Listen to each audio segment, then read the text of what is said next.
अरे माँ और बाबूजी को नहीं बता सकते थे तो क्या हुआ, मुझे ही बता देते। अब क्या करूं, सब कुछ इतनी जल्दबाजी में करना पड़ा कि मुझे तुम्हें बताने का समय ही नहीं मिला। चलो कोई बात नहीं, शादी मैंने ऐसे ही कर ली, लेकिन मैं रिसेप्शन पार्टी बहुत अच्छे से करूंगा। उसमें तुम अपने सारे अरमान निकाल लेना मेरी प्यारी बहना। हाँ हाँ क्यों नहीं, आखिर मेरी भाभी आई है, इकलौते भाई की इकलौती भाभी। हिमांशी का व्यवहार देखकर और उसका पहनावा देखकर सलोनी अपने मन ही मन सोच रही थी, मेरी ननद तो बहुत खूबसूरत, सुंदर और गोरी है। काश कि मैं भी इतनी गोरी और सुंदर होती तो अच्छा होता, लेकिन मैं अपनी ननद की जैसी नहीं हूँ, मेरा रंग सांवला है। सलोनी अपने मन में ऐसा सोचकर अपना मुंह लटका लेती है। कुछ देर बाद हिमांशी सलोनी को अपने भाई के कमरे में लेकर आती है। भाभी जी, आपको अगर किसी भी चीज की जरूरत हो तो मुझे बता देना, मैं यहीं पर हूँ, आवाज लगा देना, मैं आ जाऊंगी और आपकी मदद करवा दूंगी। अभी तो मुझे किसी भी चीज की जरूरत नहीं है ननन जी, लेकिन अगर किसी चीज की जरूरत होगी तो मैं आपको तुरंत बुला लूंगी। आप चिंता मत करो, आपके अलावा इस घर में मेरा है भी कौन जो मुझे समझ सके। एक भाभी के लिए एक ननन बहुत मायने रखती है, आप तो इस चीज को समझती हो ना। हाँ हाँ क्यों नहीं मेरी प्यारी भाभी, बिल्कुल समझती हूँ, आप चिंता मत करो, मेरे रहते इस घर में आपको कभी किसी चीज की परेशानी होगी ही नहीं। ऐसा बोलने के बाद हिमांशी अपने भाई के कमरे से बाहर आ जाती है। थोड़ी ही देर बाद हिमांशी अपने कमरे में जाती है और एक नया सा सूट पहनकर अपनी भाभी के कमरे में आती है।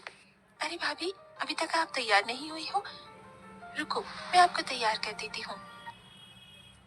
हिमांशी अपनी भाभी सलोनी को तैयार करने लगती है। तभी सलोनी देखती है कि हिमांशी ने बहुत सुंदर और प्यारा सूट पहना होता है। वो शीशे में अपनी ननद को देखते हुए कहती है, क्या बात है ननद जी, तुम्हारा ये सूट कितना प्यारा लग रहा है, तुम्हारे गोरे रंग पर खिल रहा है। मेरा रंग काला है ना, तो मेरे ऊपर ऐसे कपड़े अच्छे नहीं लगते। मैंने कई बार ऐसे कपड़े देखे हैं, लेकिन मेरा रंग और बेकार लगने लगता है। अरे भाभी कैसी बात कर रही हो आप, ये तो बहुत प्यारा कलर है और ये कलर भी मीडियम है, इसे गाजरी कलर बोलते हैं। आपको पता है ये कलर हर एक औरत के ऊपर जचता है, फिर चाहे वो काली हो या गोरी हो। आपको यकीन नहीं है तो रुको, मैं आपको ये सूट देती हूँ, फिर आप इसे पहनकर देखना, आपके ऊपर बहुत अच्छा लगेगा।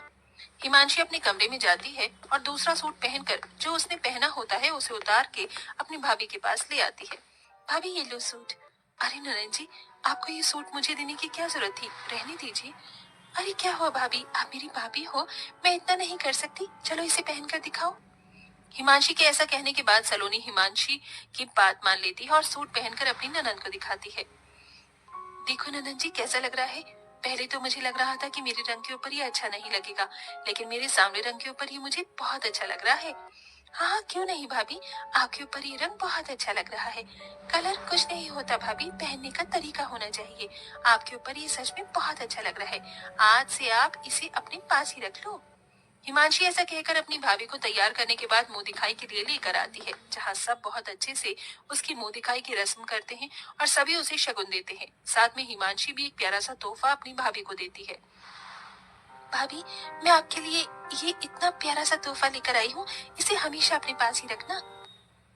आप तो बहुत अच्छी हो ननन जी, आपका बहुत बहुत शुक्रिया। इस तरह हिमांशी अपनी नई भाभी के आने पर बहुत खुश होती है, लेकिन सलोनी बहुत ही चालाक होती है। उसे जो भी चीज हिमांशी की अच्छी लगती है वो उससे लेने के चक्कर में उसके सामने ऐसा दिखावा करती है जैसे उसके रंग की वजह से उसके ऊपर कुछ भी अच्छा लगता ही नहीं। एक दिन सलोनी अपनी ननंद के कमरे में आती है तो वो ननंद के ड्रेसिंग टेबल पर बहुत महंगा महंगा मेकअप का सामान देखती है। कितना महंगा महंगा मेकअप का सामान है, मुझे तो बड़ी हैरानी हो रही है, ऐसा सामान तो मैंने कभी देखा ही नहीं जिंदगी में।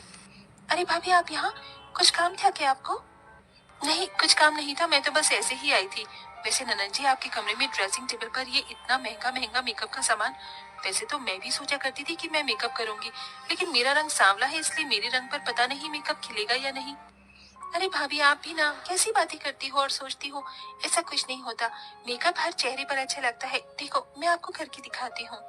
हिमांशी अपनी भाभी सलोनी के चेहरे पर थोड़ा सा मेकअप करती है तो सलोनी को अच्छा लगता है। तभी सलोनी कहने लगती है, ननन जी बहुत बढ़िया मेकअप है आपके पास, काश कि मेरे पास भी होता।